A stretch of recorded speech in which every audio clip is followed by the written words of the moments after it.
Welcome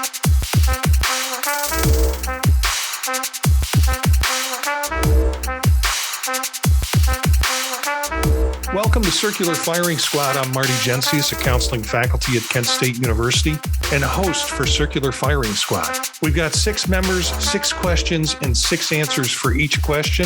Questions are generated by each squad member and run from the serious to the silly. Let's find out. We've got a full team here tonight. So everybody, let's do roll call. Hey everyone, Gina Martin. I'm an assistant professor at University of Wisconsin-Whitewater. Hi, everyone. Eric Perry, Director of Counseling Programs at Southern New Hampshire University. Hey, Steph Martyr, practicing clinical counselor, doctoral candidate, and co-host of Grad School Deconstructed. Hi, everyone. Elliott Ingersoll, professor of counseling at Cleveland State University. But of course, I'm not teaching in the summer and I'm off for research sabbatical in the fall. So I'm not really doing that until January. But just so you have the caveat, I'm just going to put it out there.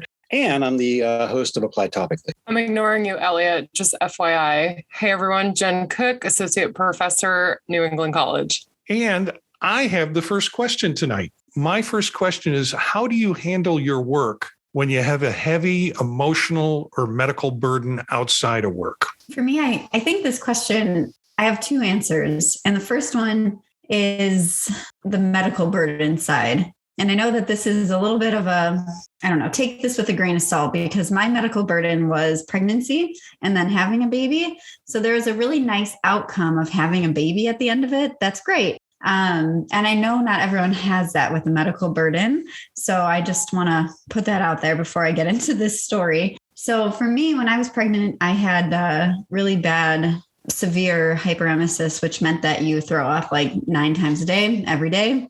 I was hospitalized in and out of the hospital for dehydration and nutrition and all that stuff. And so it was a high risk pregnancy. And as a result, I was also in my PhD program.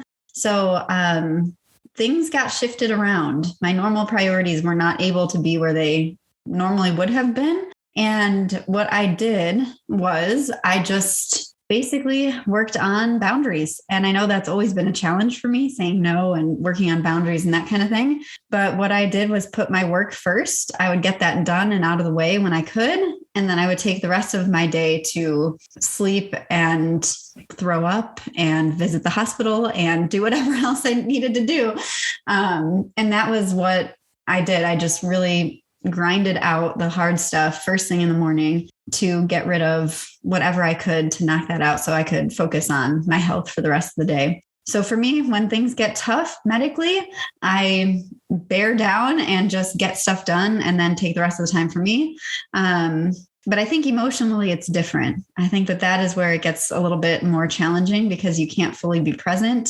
And if the emotion and the medical are intertwined, then it gets really, really messy. So for me, I think prioritizing what needs to get done and sticking to those boundaries, even when it gets tough. Yeah, I mean, it's kind of broad, right? The emotional medical burden part. Because I think in a lot of ways, I think for me, depending on what the task is, I'm going to qualify it. Work for me can be a really great release or distraction from whatever it is that's going on, because there's things about my work that I really enjoy. So those are the things I gravitate towards. And then I have a tendency to put off the things I don't, particularly when I feel burdened or something like that is going on. So I tend to lean into those things, right? Those are the things that I gravitate towards, the teaching part, even grading, reading papers, those types of things. I really think for me, in some ways, that's a good escape or release from the rest of that. But the practical challenges, I think for me, home support has really been a big thing. So just, my spouse and I just being able to, kind of lean on one another, and, when one of us is struggling, the other one can pick up some weight, and, just being able to balance and kind of back each other up. And as crazy as it sounds, the kids help with that too, right? Like the kids really are, I think, instrumental, and just, even if you don't talk about it, they recognize, right? Something's going on, something's weird, and they adapt. And they're empathic that way, and they'll start doing things or trying to cheer you up or whatever. And even just that little bit of effort, I think, helps push through. and helps motivate, particularly when going through stuff like that. Yeah, my experience has been a lot of the intertwined stuff and over a longer period of time, I suppose. And it depends on the work I'm expected to do. So kind of like what you were saying, Eric, I can get lost, like escape through counseling. Counseling work, it really helps me because I'm focused on the client. I get into their world. My world doesn't matter at the moment. So that really makes things easier. But when it comes to writing or trying to do academic or something where I have to think and use that brain like in a different way, but think on my own, think in a quiet space. That is where it gets really difficult and a struggle. So I really try to just kind of get what needs to be done. I mean, in the beginning, just of my very vague but long journey, you kind of took things as they came. It was a medical kind of situation and you took it as it came and you would just, okay, here we are now. And you just get back to work and you could do it. But over time, it would drain you and the stakes got higher and it became much harder for me to focus on cranking out writing and getting things done. So I don't handle it completely well at the end of a really long draining time. But as far as working with people and the clinical side of things, that is my escape. For me, I've had a few of these situations, and I've just tried to the work stuff I found can always wait. Some of the writing things are important to me. They're kind of tied, I feel, to my core, and those help me escape. But like when the kids were little, before I would have a procedure, we would have a dance party and I'd just crank up disco and we would just dance till we couldn't stand up anymore, or whatever version of that came out, that was good. And then the family helping, supporting is also just kind of like knowing, well, dad's not going to be able to do this for a while or that for a while. That was helpful. But man, when work, I was like, fuck work. I really couldn't care less. You know what? It's not the most important thing for me. It's about music. It's about relationships, meeting people and trying to figure out ways to find new normals, new levels of transcendence, because some of the medical things have really held me down. But it's like, well, I'll find a new normal, but work will always be there. I don't mean to take it for granted. And it's not that I'm not grateful for having a very fine job, but it's just not that important. I've been pretty fortunate, knock on wood, not to have any kind of persistent medical issues. I've had a few little bouts of things that would last for a period of time. About 4 months last year of almost daily migraines. I've had migraines my entire life, but I never had them that frequently. And I remember kind of doing what Gina was talking about of like, okay, work when I can look at a computer screen, when I can't, the blankets over the head, with the ice pack or the heating pad or whatever it was.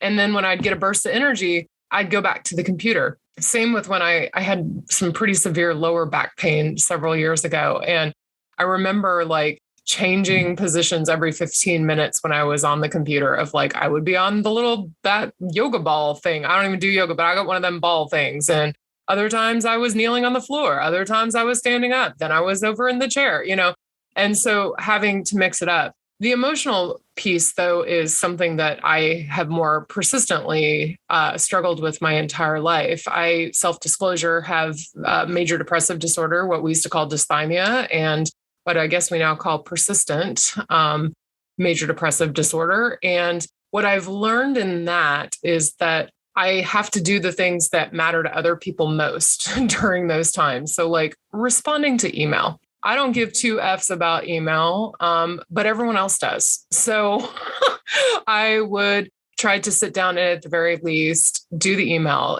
or do the grading. And because other people were counting on me. So the things that felt like other people weren't counting on me, like writing, would typically get, filtered backwards, unfortunately, because it just didn't feel like I had the emotional space or energy to give to it. And I would say, finally, I had an interesting insight recently about when I have a trigger to trauma. I have a trauma history. And I notice how slow my brain gets. Like, it's like I'm processing it like -6 billion or something when I'm in that. And I just now figured it out like a little while ago. And I'm like, how is it that I just figured this out, that like my brain goes hella slow all of a sudden if I'm having a response to prior trauma?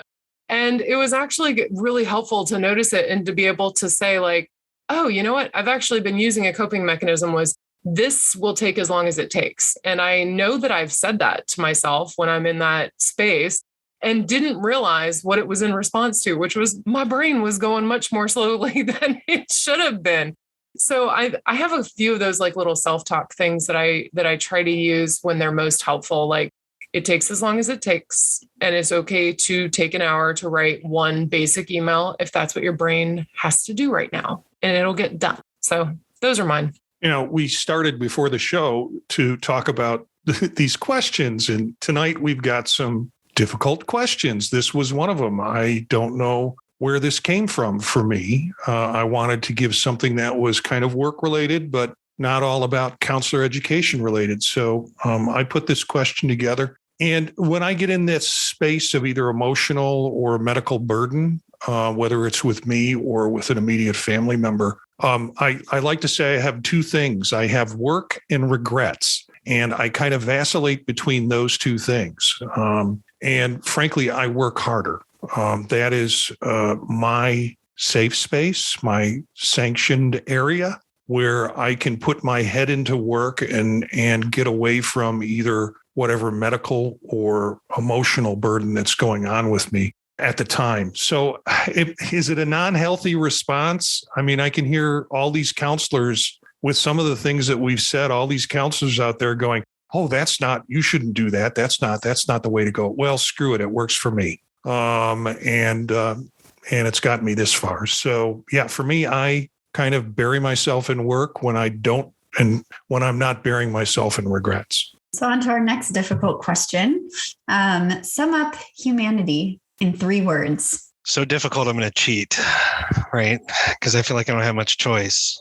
Because I feel like I vacillate between these two states. Always shows up and on my nerves, right? And I'll give a little bit of context, right? Always shows up.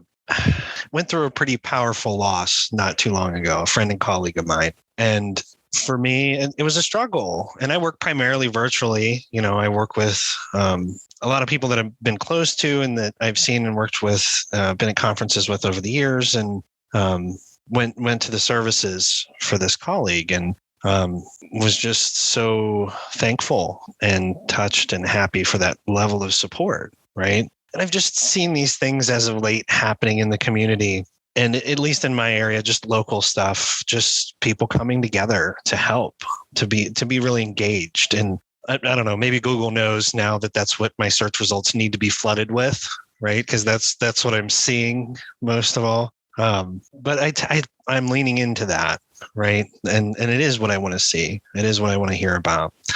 And then the on my nerves part, right? Because I feel like, depending on the time of day, that's a part of it too, right? I we expend so much energy as counselors and counselor educators in that space that sometimes, just burn myself from it, right? And need that space, that time.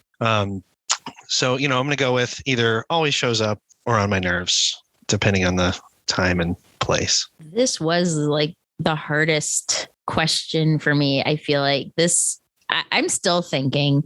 I feel like the first things that pop up into my brain that likes to lean towards gallows humor, most things would have to be bleeped out anyway. Just, crazy AF, FAF. That's where my brain goes. I don't know. I just feel like right now in today, it's spinning out of control, or maybe out of control. I don't know. I'm kind of in despair today, not like huge despair, but I'm really concerned. I have a lot of concerns. So this one was too hard for me, I think, but it would definitely have some expletives contained in there because I'm not feeling great. And I don't want to be so pessimistic either. It's just, I'm pretty mad at things at the moment. So, FAF. Yeah, lots to be mad about. So for me, the answer exploded into my mind like a flashbulb moment. Imagine a bunch of archangels hanging out with the creator of the universe. And the head of the archangels looks at her and says, "Hey, your idea?" Well, for once, I'm not going to cheat. I'm just going to say 3 words: brilliant, selfless, self-serving. That's it. there's no explanation, no context for that? I'm sure you can come up with something. Okay, so the first thing that came into my mind, and I'm like, no, there's got to be something else than this. And frankly, it stayed in my mind up until about 5 minutes before the show. So the first thing that came in my mind is Stop Making Sense. David Byrne, Talking Heads, big influence on me. And that stuck with me all day long. Stop making sense. And that's my 3 words are for humanity. And then just before the show started, I was putting together some notes, and the voice in my head was, why so serious?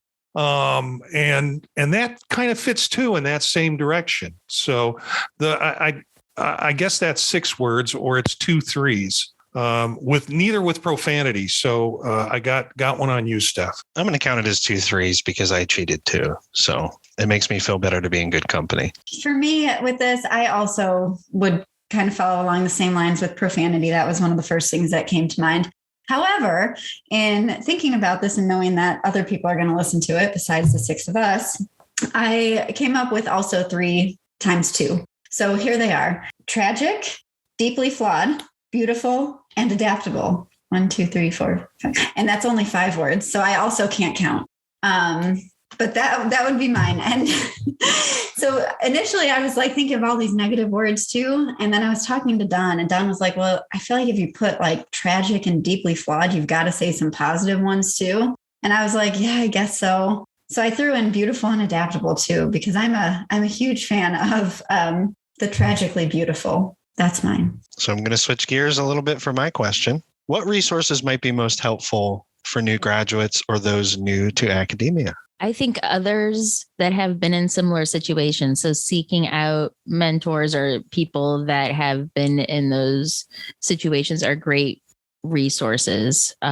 That's always been the best. People who've had that experience, who, faced things that you wouldn't even, imagine that you'd have to think about and contemplate and problem solve and confront. So I think that talking to others who have been through it, and a wide range of people, if you can get it, 2 or 3 perhaps. But I think talking to others who've been on that journey before, people that they feel like they, connect with and can trust. I really like Stephanie's answer. I do.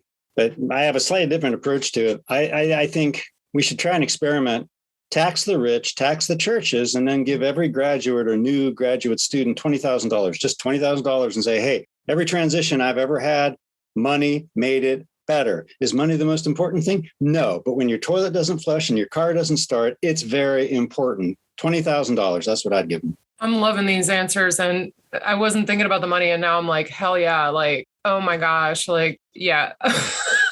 I remember, I'm just going to tell the story right quick. I remember we were going to the summer meeting for ACEs out in Boise, and I was in my doctoral program at that point. And, once you get there, they pay for everything. But like, I was so broke. I mean, I remember being like so hungry in the airport and being like, can I buy a pack of crackers, and never wanting to experience that. I mean, I grew up with that a lot, but like still, like, I was like, man, I'm about to get a PhD and I can't buy a pack of crackers in the airport, I mean, and then of course I got to Boise and got to really eat well, but like it sucked in the meantime. But I digress, shockingly so. I would say, to kind of spin off of what Steph was saying a little bit, is to find somebody who not only knows what you're going through, but with whom you can be unabashedly honest about the situation, where you don't have to cover up, and that person will name whatever crazy you're experiencing. Because let's face it, like even under the best circumstances, the first year of an academic position is totally cuckoo for Cocoa Puffs, like legitimately, So I would add that. And I would also add, find your ways to work smart rather than harder. Because there are so many little tricks that you learn, and the time you invest in figuring out what your little tricks are to make things easier for you is going to, pay off in spades as time goes on. So, even silly things like there's this website, crossref.org. When I discovered that I could just put in the author's last name and the journal article number and get the complete DOI number and just copy and paste it, I mean, I couldn't believe it. I'd been typing DOI numbers all this time. And I was like, okay, this is like the epitome of work smart, not hard. So trying to find out what those things are for you, because maybe you type faster than I do. I type pretty fast, but sitting there typing DOI numbers is not the way I want to spend my time. So those are my few things, but heck yeah, on the money. Yeah, but just to be generational, you say DOI and my brain's like, oh, dead on internment, right? Stop No? No. You type in those DOI numbers. Don't play with me. Or maybe you've got some research assistants who are doing that for you. I do, and I'm along with your sabbatical. Oh yeah, and they get credit on the writing, but yes, I do, and yes, they do, and yeah. Yeah. Well, there's a reference I could have used about 20 years ago, that little site. So thanks for turning me on to that right now. I took this question to be a little more direct in my response. And I was trying to think of resources, and I thought, what's a good book I can give them? What's a good thing I can do? And I moved away from that and thought, okay, we have two types of graduates. We have those that are going on to be counselors, and then we have doctoral students who might be going on to be to go into academia. And so, my first response was for those who are going to focus on counseling was the idea that you're going to get everything out of your program that you need to be an effective counselor is ridiculous. So if I could give you any resource, I would tell you to go to as many trainings as you or your employer can afford in the area that you want to, and connect with specialists in those trainings in the area that you want to learn more about, particularly those who have an orientation to practice that matches yours. So that's for the folks going the kind of clinical route. For folks going the academic route, well, find colleagues that you can work with, that you can write with. At my first place of employment at a university, it was a colleague that I worked with that we were both interested in technology. At the same time, I had a person who was on my doctoral committee who was interested in multiculturalism. And so I wound up writing with both of them. Now, it's great if you can find somebody who is going to have a vote on your tenure and promotion coming out of your program, because you want to have those kinds of relationships. And frankly, if you're in a job where you're left on your own, you're probably in the wrong place. So having just gone through this transition myself and having, as of yesterday, completed my very first year as a full-time faculty member, I have some thoughts about this. So Elliott, I agree with you. $20,000 would have surely made a huge difference. And with that being said, I know that always can't be the case for everyone. So for me, this past year was totally out of control and wild. So I lived in a hotel for a while because we were moving and built a new house, and all of that stuff is great and exciting. But doing a major transition with a 3-year-old, living in a hotel that shared a parking lot with Walmart, was not great. And it was really tough. And so I think the most important thing for me, aside from an extra $20,000 to maybe have a nicer hotel, it would be great to have people who you can connect with and transparent mentors, people who will be honest with you, people who aren't going to beat around the bush, people who are going to tell you like it is, and who are going to tell you what you need to hear, even if it's hard. I think those are the most valuable assets that you can have as you're starting out, both clinically and in academia.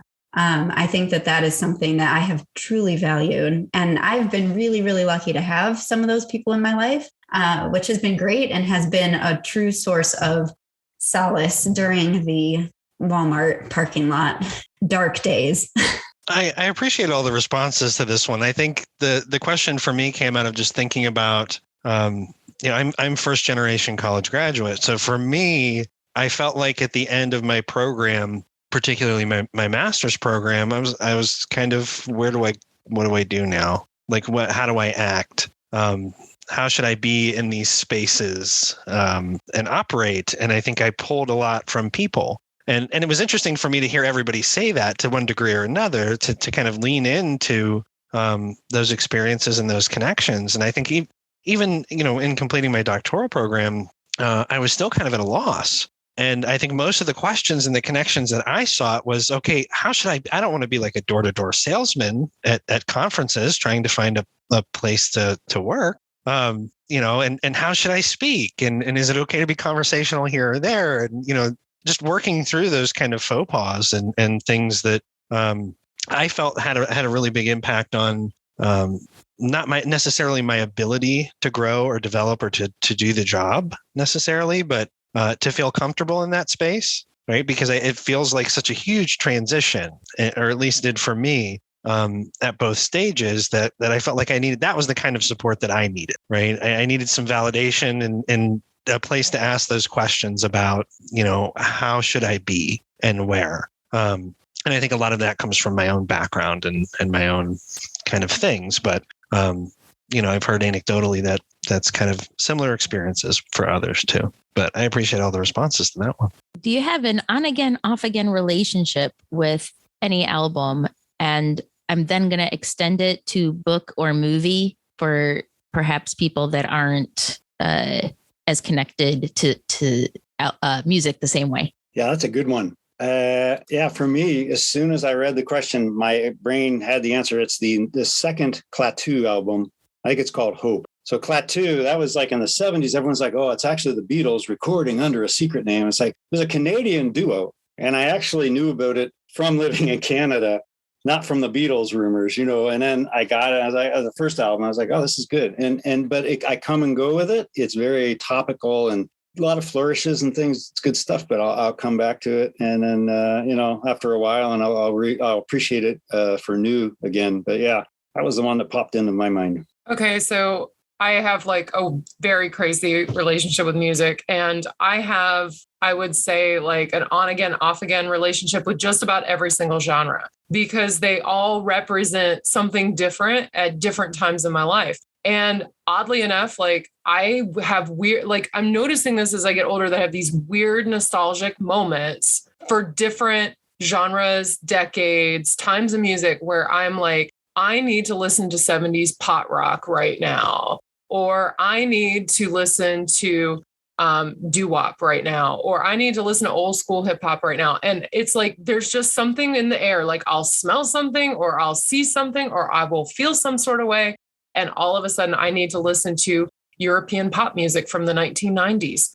I don't know why, it's just that I have such this connection with music from different parts of my life or memories. And I'm not listening to that much contemporary, quote unquote, music these days. I guess I've hit that point like my parents before me did, where you'd be like, Ma, change the radio station. You keep listening to those old, this is so not cool. Like I'm like living that, like that is me now, where I don't know anything. Well, I do know some things because I shop in stores and they play music, but like beyond that, I'm not putting on today's pop on Pandora or something like that. So I have a wide variety and I pop between them, I think, just, based on feeling or nostalgia or wanting to change my feeling of like, oh, I got to get out of the funk, or, oh, I got to bring it down so I can go to bed, or whatever the case may be. Yeah. I really appreciate the Klaatu reference. I used to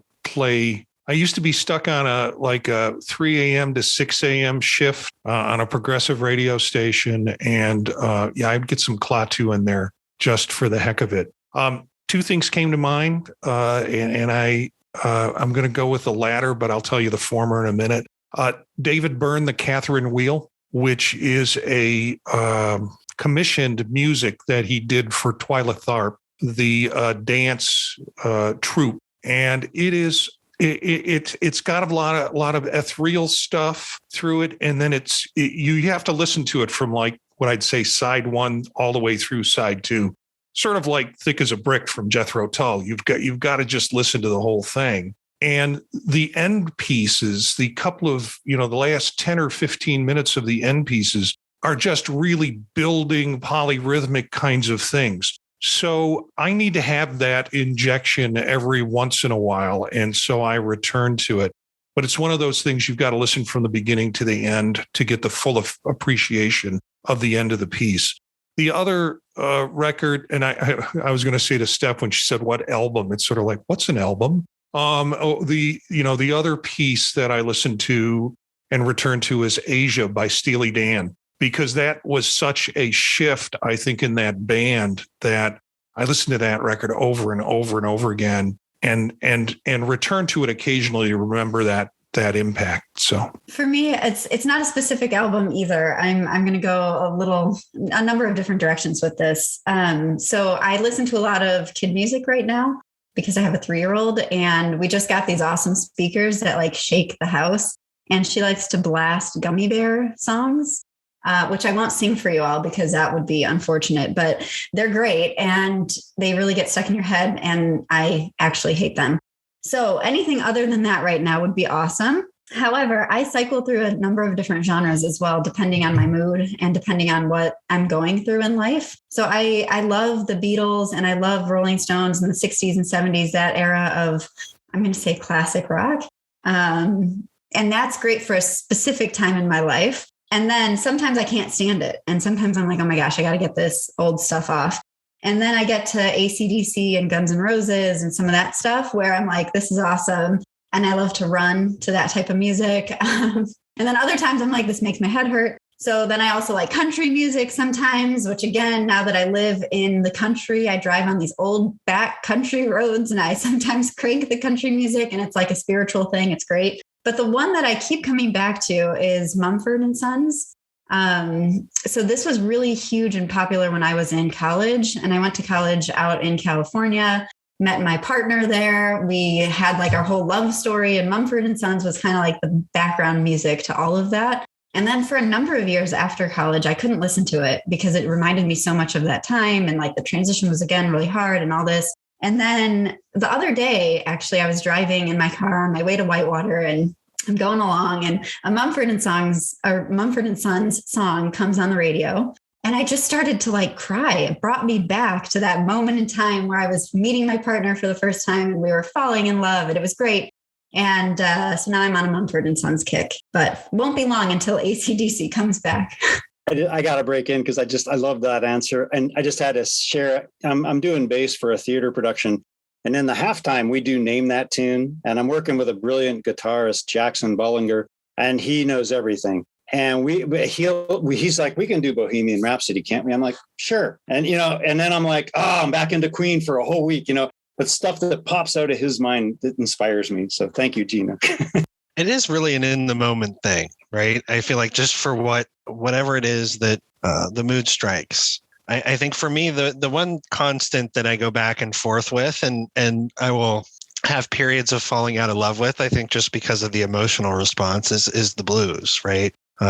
I listen to Live at the Regal, I don't know how many times, right? I just put it on and that's my chill music, and, B.B. King, Eric Clapton, just all the classic blues I love. But sometimes it's just, I don't know, it hits the feels too hard and I need something else. And I'm fairly eclectic, I would think, in terms of musical taste, but I'll go back and put on the Black Album again. Because for me, I've seen Metallica, I don't know, 3 or 4 times live, and, something I always listened to and always came back to, just depending on my motivation. And, I'm good with semi-modern music. I'm not thrown on the pop station either. But, there's some newer stuff that I like. I steer clear of the country, just not for me. Just doesn't hit for me. This is really cool. I really appreciate that everyone found music and had something to say with their connection to music with this. When I was thinking of this question popped in my head because all of a sudden, kind of an experience like what Jenn was having, but I just had a craving all of a sudden for Space Hog, Resident Alien. And this was an album that I loved so much as teenager, like 18 years old. I don't know, but I just thought it was brilliant at the time.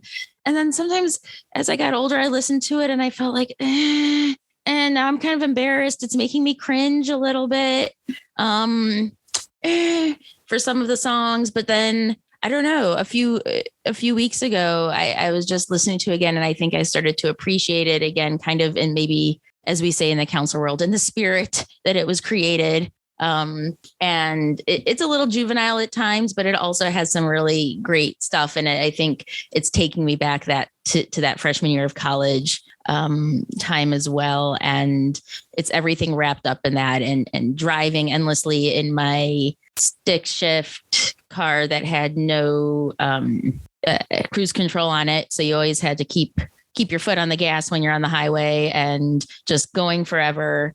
Anyway, sometimes it makes me cringe, but sometimes I really love it. Okay, back to me. What is a word or phrase in English that seems nonsensical to you? I don't even know where to start with this. I have to be honest, because I have a thing with language. I love language. I love picking out weird stuff in language, like the whole idea of like you tell somebody to go park in your driveway. Well, what, or, park on, I don't know, like some things like that, or like, these ironic phrases like college student, so I love language. I don't even know what to do with this. I mean, I was thinking about like phrases like idioms that never seemed to really sit with me, even though they were popular. So like the phrase "so long" to say bye or see you later. I don't get it. Like I hear it all the time on my old TV show. So long. Why? Like it just doesn't make any sense to me. What's so long? Life, and we'll see each other again. Like I just don't know with some of these. But I also have a real disdain currently for when people are like, I'm literally dying right now. It's like, no, oh my gosh, the misuse of literal makes me nuts. But then there's words that I never will get right in terms of their use. And probably the most popular in that list is lay and lie. I will never get them right. I will never use them correctly. Can we just have one? Because I literally am going to jump off a bridge if I have to pick the right one on a test to win $2 million, because I have no idea except for telling a lie. And you better go lie down. Where lay comes in, other than the I'm out. I'm totally out. So I don't know what the heck to do with this question. There's also these words that I just refuse to say because they creep me out, moist. Ugh. I don't know. I'm seeing faces on other people, So I don't know if they're nonsensical, but I'm feeling some sort of way around the words tonight. I have a relative who has a thing about moist, and we'll sit around the table when we get to see each other, and everybody will comment on the food and the quality of the food, and we'll stick that in as many times as possible because we know the person's cringing inside. For me, I spent some time this afternoon trying to remember these, but they're words and use of words that I get triggered when I'm primarily reading dissertations. And it's when people are adding conditional words to words that are absolute words. So when somebody uses something like absolutely perfect, it's like, no, it's perfect. It's not absolutely perfect. If it's perfect, there's no variance in that whatsoever. And there are multiple examples of that have come up, but none of them are crossing my mind right now. But those are really triggers. And we co-chair our dissertations, and I think some of my co-chairs know what the trigger words are for me when we see those, and they know I'll bring them out to the doc students as we kind of review their writing. So trying to keep it simple and realize that you're not making that language any stronger. That word is absolute. There's no variance around it. You don't need to add any conditional things to it to make it any better or any stronger or any more academic. I have a couple on this one. One is sleep like a baby. I never had a problem with it until I had a baby. And now I just don't understand it. When people say they slept like a baby, okay, so you slept 20 minutes, woke up screaming and pooped. I don't know. No, not my kind of thing. So that one, I can't say it ever since. I'm like, you didn't sleep like a baby. You slept like a full grown adult. So that's one that really just grinds my gears. Another one that I didn't, and people have explained it to me. They've been like, yeah, but babies fall asleep like everywhere. And like they sleep through fireworks and stuff like that and whatever, loud noises, barking dogs. Yeah, mine didn't. So I don't know these people. So the second one is one that my husband Don said the other day. And I was like, what the hell are you talking about? He said you did an about face, about my face. What are you talking about? So that means, I guess, that you stopped and turned 180 degrees and went the other way, the other direction. What okay. So we can just say words that mean nothing. I don't know. So that one also doesn't make a whole lot of sense to me. But I have a preteen, as I'm reminded on nearly a daily basis. The "I can't even" phrase drives me absolutely crazy, right? I have two responses to that. It's "you can even," right? Which I feel is encouraging. And "you can't even" what?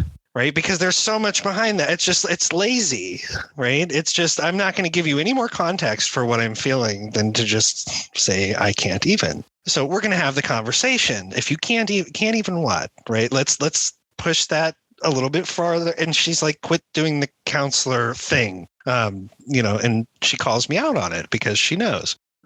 It's got some really great advice in the chat that I want to share with everybody. You're supposed to reply with totes. I'm going to try that, right? I'm going to try just replying with totes and, peace out, move on. Showing my age, I guess. I'm done. All right. The first thing that popped in my head was idiot savant. Because I feel like you're a savant, you can't be an idiot. And most of the time when someone says something to that effect, "Oh, you're an idiot savant," I'm like, well, you're half right. But anyway, that's that. And then so that led me to oxymoron, which is also just, it doesn't not make sense. I suppose it is what it is, but it's weird and it makes me think hard, and if I think too hard about it, then it really is just like one of those things you say over and over again and it loses all meaning. It's just sounds, just noise. Gina, I want to say, I just wanted to comment on what you were saying about baby sleeping. And I don't know, we got one because I'm making a collage currently of pictures that a friend has drawn, different animal shapes all around Nora as she's sleeping in all sorts of absurd positions and stuff. So I guess we got a good one, sleep-wise. But you can look at her to sleep like a baby. Sometimes she cries and wakes up all cranky and poopy too. These are wonderful answers. I'm so appreciating them. I had a couple. One was similar to Marty's. I have a friend, Roger Walsh. He's just a wonderful soul, a brilliant writer, transcended his discipline of psychiatry to do really amazing things. But he started a podcast. He's like, "Oh, yeah, check this podcast out." And I was like, okay. And I looked it up and it's called Deep Transformation. I emailed him. I said, "Dude, we should talk about what transformation means," I think, to start. And then there was, this think tank I was in, Integral Theory. And integral was integrative, meaning it included all these perspectives. And then they started another movement called meta integral. And I'm like, no, integral was meta. So you'd have to have meta squared integral. I don't know.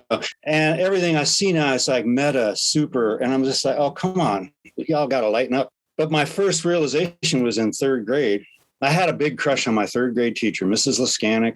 Shout out, great teacher. But I remember she had a particular affinity for the word workbook. And I was like, "Oh, Mrs. Laskanik, you got to up your game here." Because even in third grade, I'm like, we're pulling out a book in school. We're obviously going to work. Workbook just depresses everyone. Why rub salt in the wound? That was my take on it. All right. I have our final question, and I haven't been last in a while. So tell us about one. Let me start that again. Just kidding. Tell us about one of the most fun days you ever had in the classroom, either as a student or as a teacher. The thing that came to mind was this activity I used to do when we were talking about ethics and advocacy in multiculturalism. And I wanted the group to start to think about developing policy, because if they were going to work in schools, they might have to go in front of their school board, or if they're going to work in mental health agencies, they might be looking for funding. And I said, in small teams, you need to create a project, and it's going to be quick. And these are the kinds of things you need to know about in terms of, what's the project title, who the group it's going to impact, what are you going to do, how are you going to evaluate it? Because you're going to be asking the rest of the class for funding for it. And so when it was that team's time to present, each one of the other teams got to ask one question. and of the team to kind of challenge them or throw them off base. And that's when the fun began. That's when I said, you have one question, and somebody in the team would jump in with a question, and then another member of that team would try to ask another question. It's like, no, you had one question. So people got, because all of them were trying to get the prize at the end of the night, which was, unbeknownst to them at that time, a bag of chocolate. So I just had fun with that. And it was really energizing for the group. And I think they got some ideas about what they're going to face if they're going to stand in front of boards or they're going to stand in front of agency heads to try and present some project that they want to do. So I love teaching, and I have fun pretty much every time that I walk into the classroom. It's just a happy place for me. Not all days, but most days, 95% of the time. It's great. And I was teaching lifespan development, and someone suggested to me, why talk about specific age groups if you can talk to specific age groups? So I had everyone invite their children to class, and Millie got to come to class. And it was just all around a really, really fun night for everyone to get to experience the 3-year-old, the 18-month-old, the 8-year-old, the 5-year-old, the 10-year-old, the college student. We had people of all different ages come in, and it was great. It was really, really fun. It was a little bit of chaos, as it is with 3-year-olds and 18-month-olds and college kids. So it was really, really fun, really, really chaotic, and just all around a good time. So that's one of my favorite memories. Another one, this is just a general, I did a lot of supervision this past semester. I had 2 sections of our practicum experience. So I mainly did supervision all year. And we ended up really bonding, and our group supervision times turned into sharing stories and talking about life and talking about clients and integrating, for Elliott, all of those different areas of our life into one. And it was just really overall a fun experience. And we really got to know each other well. And that was really a positive supervision experience overall. So those are 2 of my highlights, but every day is fun. The idea of chaos in the classroom, I think that's when the most fun can come out, right? And obviously there has to be a little bit of control, right? There has to be a little bit of, I don't know, structure is the right word, or at least guidance in the process. For me, I'm thinking about one of my first teaching roles was in a Catholic institution, and had several nuns and priests in the class. And it was interesting to me because they filed in and they sat on either side of the room first night, and they start really quickly arguing with each other back and forth, just almost as if there's like this, I don't know, unbeknownst to me, like tension between the 2 groups at the time. And then there's just students sitting in the middle, kind of just watching, going back and forth and looking kind of terrified, to be honest. Once we got them all talking, and there was all these different opinions and perspectives, and learning just more about kind of the culture and the systems there, it was this kind of chaotic mess with all these different opinions and trying to learn. And I just remember being really inspired by the experience, right? And having such a good time walking through these things, even though they were challenging, they were hard. There were like a lot of emotions thrown back and forth. I felt like and Gina, you reminded me of it because it was during a lifespan class. I had every intention of just talking about theory for the evening. And, for at least 45 minutes, it turned into kind of this conversation about systemic differences between priests and the Catholic students and nuns, which was fascinating for me, right? And just, I remember smiling really hard, and one of the nuns asking me, like, this is a really tense conversation and you're smiling. Like, she just pointed it out. I said, yeah, because this is, at the end of this, I feel like we're going to really be somewhere that's meaningful. And I enjoy learning about this. It's just one of those things that happens in the classroom sometimes that I feel like, for me, sticks in my head. So it was a really, really good experience. I don't know if I've had the same breadth of experience, especially, I know I haven't, especially in a teaching capacity, but I don't have that breadth of experience necessarily. I've had moments. I think there are more moments that kind of stick out.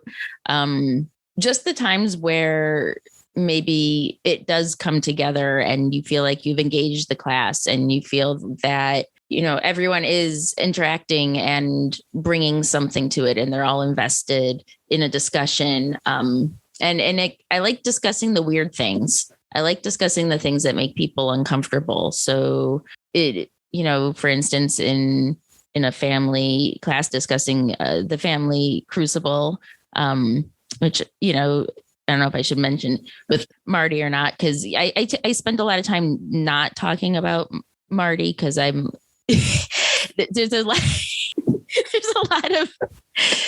lot of experiences just that I've had, and that was the class that I was lucky enough to co-teach with him. And that was it was a really fun class. And the times that I got to have the discussion and there's just things in that book, The Family Crucible, that wouldn't really be accepted today as normal counseling practices. It definitely wouldn't be taught as such in the same sort of way. So it's fun to hear students' reactions to that. And in addition to that, I think no addition to that, I'm done. This is a great question. And I'm, kind of with Gina, there are so many. I just absolutely love teaching. I love working with the students. But I think it was, I was getting over being uptight and really just nervous and terrified about everything. And I thought, I'll probably make tenure fine. I was cutting loose a little bit, but I got into I realized a lot of personality theory was not on the NCE, and I wanted to make it more reflective, and I wanted people to take the theories and apply them to themselves. And then we got into presentations, and I said, hey, sky's the limit, use your imagination. And then I had 5 groups, and 2 of the groups independently came up with a role play where someone was role playing me, analyzing the students, and then the students analyzing me. And it's not as funny when I say it as what they did, but it was just delightful. And I still look back on that. And the second, and I'll say, shout out to the Kent State Doc Program, Dr. Hannah Lowe. She was one of our doc interns this year. I was so impressed with her. She was our master's student, and we co-taught our counseling lab. And every day, we just would riff off each other, and she would bring in things I would never have thought of. And it was just delightful. I felt like my passion for the class was just reignited, and we really had a good time. And we had a really nice group as well. So those are 2 examples, but there's just tons, which is, of course, public service announcement. If you're thinking you want to get the most out of life, consider university teaching. Oh my gosh, I'm cracking up over here.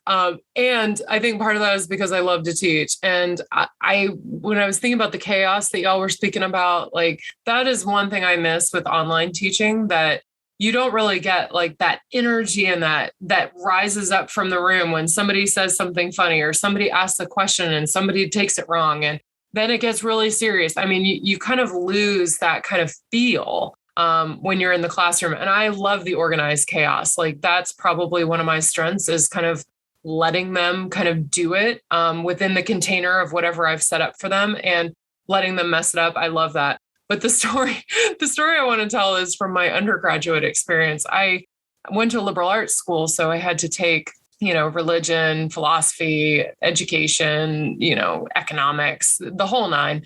I was a religion and philosophy major, but I had to take psychology classes. So one of the ones that I finally got into, probably my junior or senior year, was educational psychology, that was taught by this older gentleman who had to have been 110 and had taught for 100 years before that and is probably still teaching now.